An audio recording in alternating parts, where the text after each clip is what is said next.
Eu vou me concentrar no semiárido, né? A gente já falou bastante de água de uma forma geral e acabamos de falar das questões de São Paulo e, evidentemente, como nós estamos em São Paulo, a gente sabe perfeitamente o que está acontecendo em São Paulo.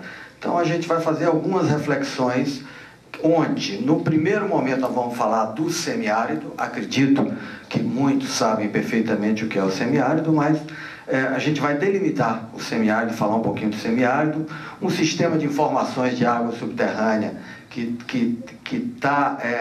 a gente tem na CPM, que foi criado aí desde o final da década de 90 e que hoje tem um registro bastante importante do ponto de vista de água subterrânea. Sistemas simplificados de abastecimento, que é uma alternativa complementar ao abastecimento de água no Nordeste, que é uma realidade bastante diferente de São Paulo, né, do Sudeste do país, do Sul e da Amazônia. A gente vai falar um pouquinho sobre isso, né? E vamos falar um pouquinho de uma rede estratégica de poços de grande profundidade, de grandes vazões, para a segurança hídrica no semiárido. É um desafio, certo? Eu pergunto já, nesse desafio eu terei o quê? 20 minutos?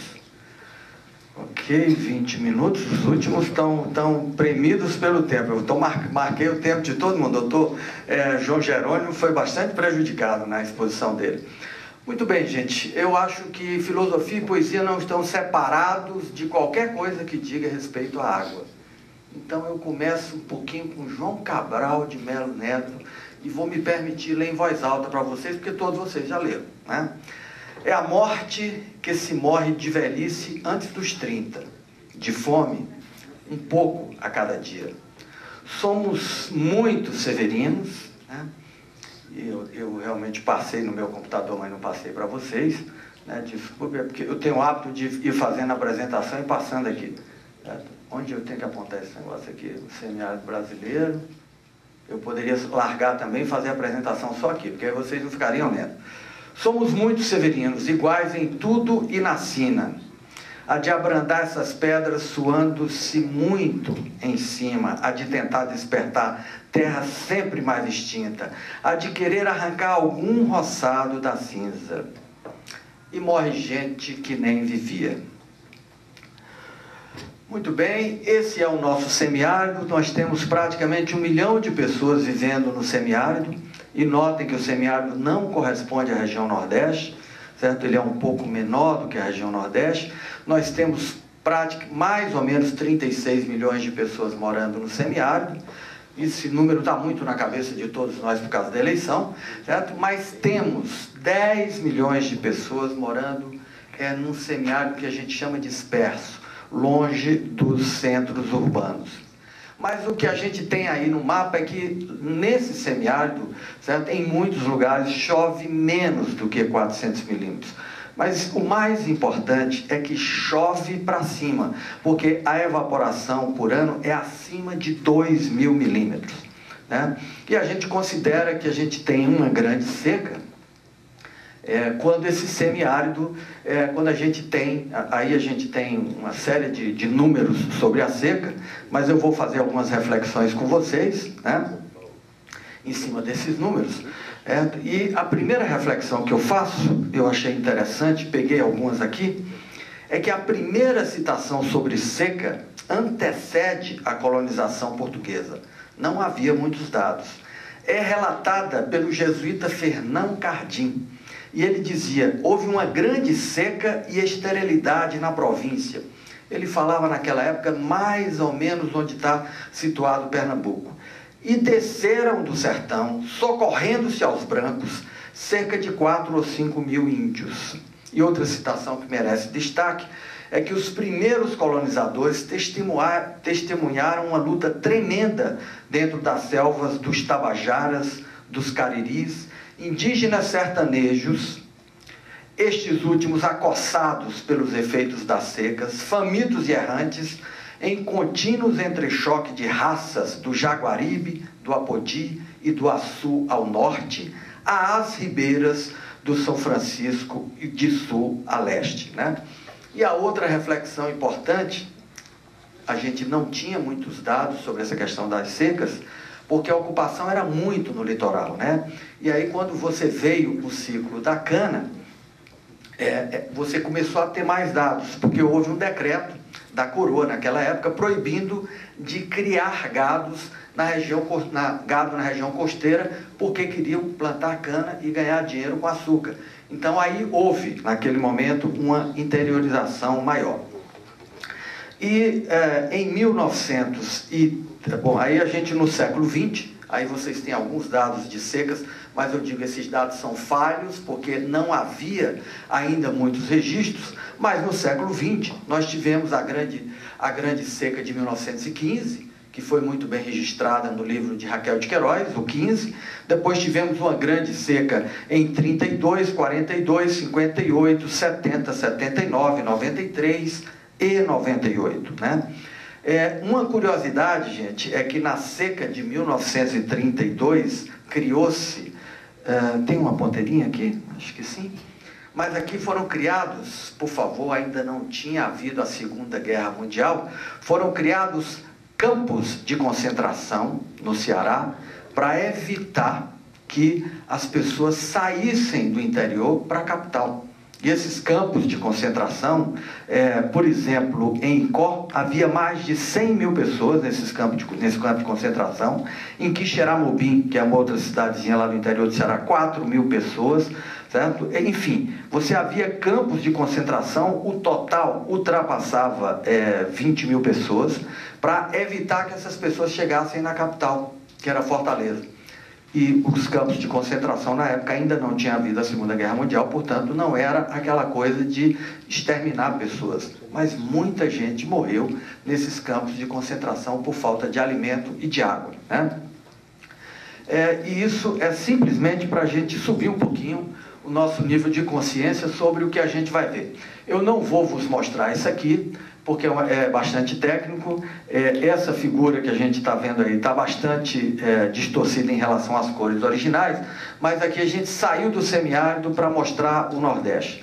E o que a gente está vendo, daqui eu vejo, sei lá, alguma coisa azulada, era para ser bem azul. O que a gente está vendo na cor mais forte é o que a gente chama de bacias sedimentares, onde a gente tem água boa e em quantidades maiores. Bom, aqui seriam as bacias sedimentares, né? E aqui seria o cristalino do Nordeste, né? Esse cristalino, certo? A gente teria, certo? Algo em torno de 43% de rochas cristalinas e 55% de bacias sedimentares. Só que quando a gente vem para o semiárido, essa percentagem, a gente chega a quase 70%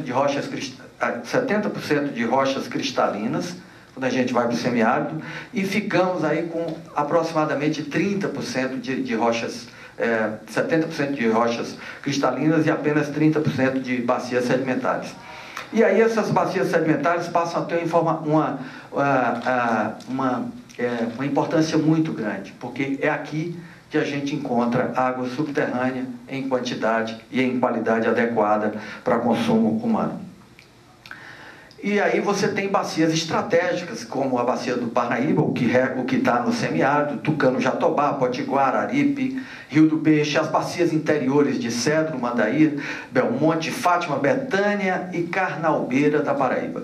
Não vou entrar nessas questões técnicas, mas eu queria mostrar para vocês, vocês vão ter a apresentação toda, ela está bastante didática, certo? Que a questão da qualidade da água subterrânea, tá, gente? Baseado no que a gente tem de estudo de água subterrânea no Brasil. Acabamos de lançar um mapa hidrogeológico do Brasil no Congresso Brasileiro de Água Subterrânea em Belo Horizonte. E vocês olhem que tudo isso aqui são águas de boa qualidade, estou falando de água subterrânea, e à medida que a gente vai para o Nordeste, por causa das rochas cristalinas no Nordeste e solos rasos, porque a gente tem água de boa qualidade em rocha cristalina, desde que a gente tenha solos espessos acima dessas rochas, certo? A gente tem uma deficiência na qualidade das águas subterrâneas quando a gente está no cristalino, tá? Aqui são os dados pontuais dos poços, certo? Ainda com as cores distorcidas, mostrando aí cada pontinho desse corresponde a um poço analisado, tá? São mais de 100 mil poços analisados no Nordeste. E aí eu vou falar um pouquinho de onde veio todos esses dados, né? Que veio do Sistema Integrado de Águas Subterrâneas, certo? Que a gente já tem o registro de aproximadamente 250 mil poços nesse sistema na CPRM, é um sistema público. Entrando no site da CPRM a gente tem acesso a isso, certo? Aqui do lado a gente tem o mapa do Brasil, aí os pontinhos acabam fazendo essa mancha. Claro que onde tem mais gente a gente tem mais dado, e onde tem menos gente a gente tem menos dado e menos poço também. É evidentemente que o número de poços no Brasil é muito superior a esse, e desde que nós criamos a Lei das Águas, a primeira coisa que a gente falou na criação dessas leis, eu participei da criação da Agência Nacional de Água, das discussões, etc, etc, etc. Qual foi a coisa mais importante que saltava aos olhos? Outorga e cobrança pelo uso da água. Significa, era a última coisa que a gente devia ter falado, em outorga e cobrança pelo uso. A gente devia ter falado em gestão, em compartilhamento, em aumento do nível de consciência, em as pessoas conhecerem a importância da água, o valor, etc, etc. Não, a gente falou em outorga e cobrança pelo uso da água. O que é que a gente faz? Esconde o poço, né? Claro, vamos esconder o poço, e o poço é fácil de ser escondido. Muito bem, esse sistema, ele serve para várias coisas, né? Esse sistema CIAGAS, e ele nos auxilia, certo? Na rede de monitoramento de águas subterrâneas, que a gente veio montando à medida que a gente tinha esses sistemas. Hoje a gente tem aproximadamente 400 poços monitorados no Brasil, em praticamente todos os aquíferos, né? 5 minutos. Certo? Bom, a gente tem estudos e pesquisas hidrológicas, auxilia na hidrologia aplicada, certo? Ou seja, quando você precisa fazer um poço, etc, etc, e auxilia na cartografia hidrogeológica, né? E aí, Dr. Gaminon, que foi presidente da CPRM e deixou lá o seu legado, me pediu para falar do Sistema Simplificado de Abastecimento, que são o que a gente chamava de SAIS, né? Que é uma alternativa complementar para o abastecimento da população rural difusa no semiárido brasileiro. Muito bem, gente, aqui a gente tem uma infinidade de dados, porque a gente fez 550 sistemas desses, tá? Eu vou passar tudo, porque eu acho que a conclusão é muito mais importante do que isso, e vocês podem ver tudo isso que eu vou passar aqui. Infelizmente, minhas transparências. Esse sistema nada mais é do que uma fonte de energia com um sistema de bombeamento, evidentemente um poço, uma casa de bomba, tubo edutor, um sistema de adução e reservação, um sistema de distribuição com chafariz, bebedouro para animais, etc. Instalação de perímetro de proteção de poço e instalações, tá? Esse sistema nós fizemos 555, dos quais né? Aí tem várias considerações sobre esse trabalho. Esse trabalho foi realizado, inclusive, com participação popular, certo? Mas o importante é isso aqui. Quando nós terminamos de fazer esse trabalho, e foi um trabalho longo, a gente conseguiu, naquele momento, né, nós tínhamos a possibilidade daquela população de 10 milhões de pessoas de prover água de boa qualidade, porque esses sistemas foram escolhidos a dedos em rochas cristalinas, de abastecer 100 mil habitantes. Certo? Foram 458 sistemas no semiárido, o restante, para completar os 555, foram fora. Isso abastecia apenas 1% da população. É importante? Porque nesses lugares não havia água em hipótese alguma. As pessoas simplesmente não tinham água. Então, com esses sistemas, elas passaram a ter água, e passaram mais do que isso, a gerir essa água. Elas aprenderam o que era esse sistema, como é que era feita a manutenção, etc, etc. Então, foi um trabalho social que a gente fez junto com a comunidade. Certo? E aí, a partir desse aprendizado, houve várias discussões, né? E aí eu vou largar o PowerPoint, senão eu não vou concluir, tá? E eu vou passar para vocês aqui, certo? A rede estratégica de poços na CPRM. Muito bem. O que é essa rede estratégica de poços na CPRM? Eu poderia ter um microfone sem fio agora?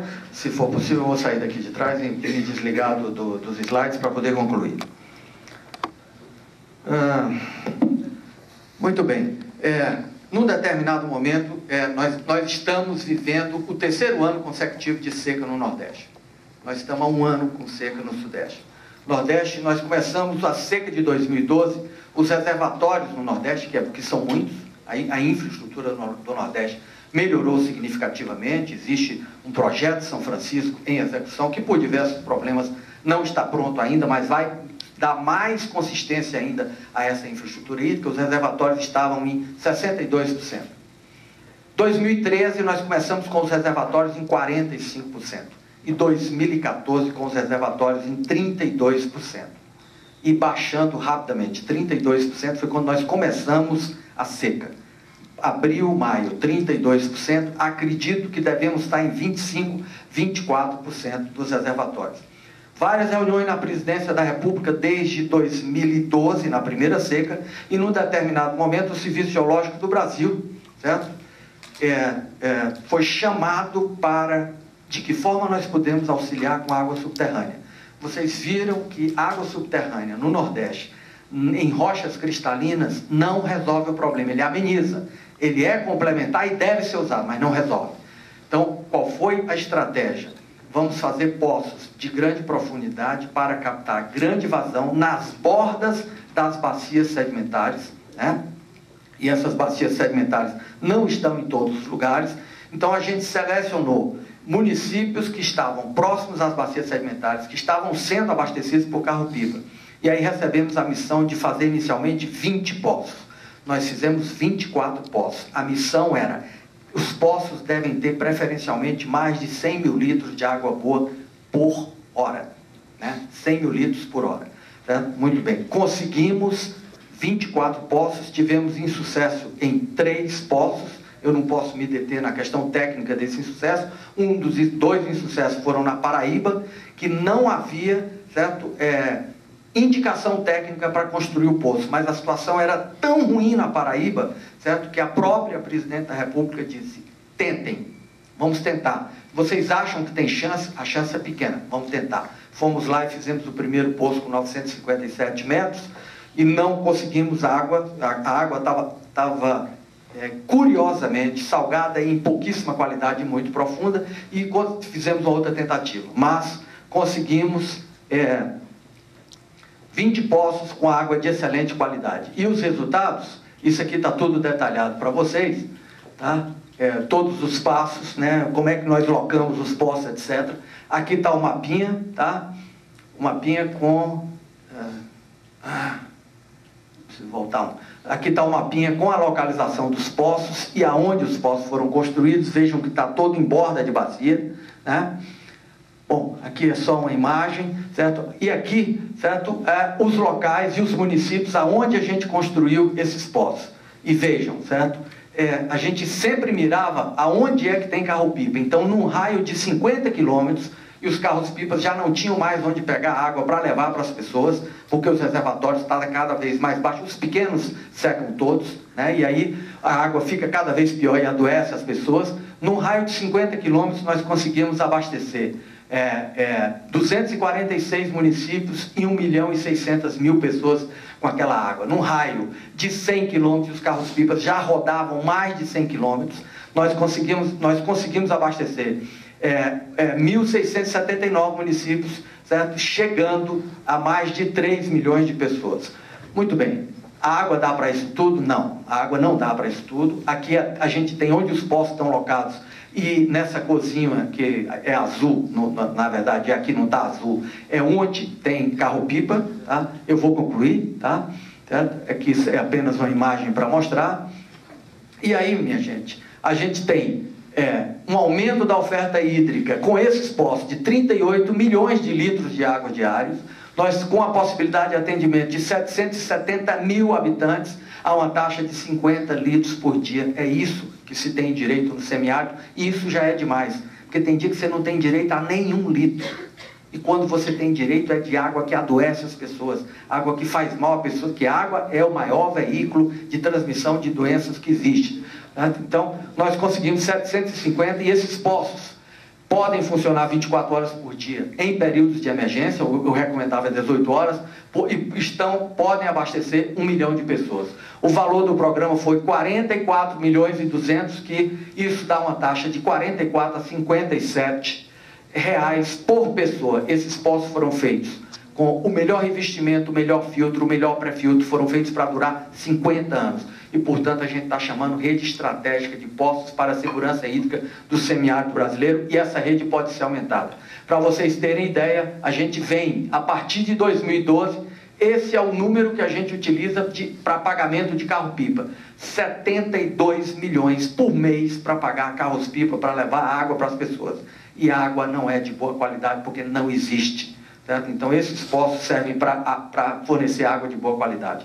Planejamos 2.150 metros cúbicos de vazão, conseguimos 2.166, planejamos 13.750 metros perfurados e fizemos 13.370. Certo? Essas são algumas imagens dos poços, como a gente entregava os poços, certo? Cercadinho com casa de bomba, etc. Certo? Eu deixo aqui no final mais uma vez a poesia, é o Serviço Geológico do Brasil, gerando conhecimento e informação, certo? Para a melhoria da qualidade de vida do povo brasileiro. Mas quero lhes deixar uma pequena mensagem de Fernando Pessoa, um grande poeta da língua portuguesa. E aqui no aeroporto de Congonhas tem essa frase, não sei se vocês já leram, mas está lá, na entrada daquele restaurante que a gente sobe lá, certo? O texto é muito maior. Eu não vi pela primeira vez essa frase no aeroporto, mas fiquei muito feliz quando vi lá. E ele dizia o seguinte: a vida é o que nós fazemos dela, as viagens são os viajantes.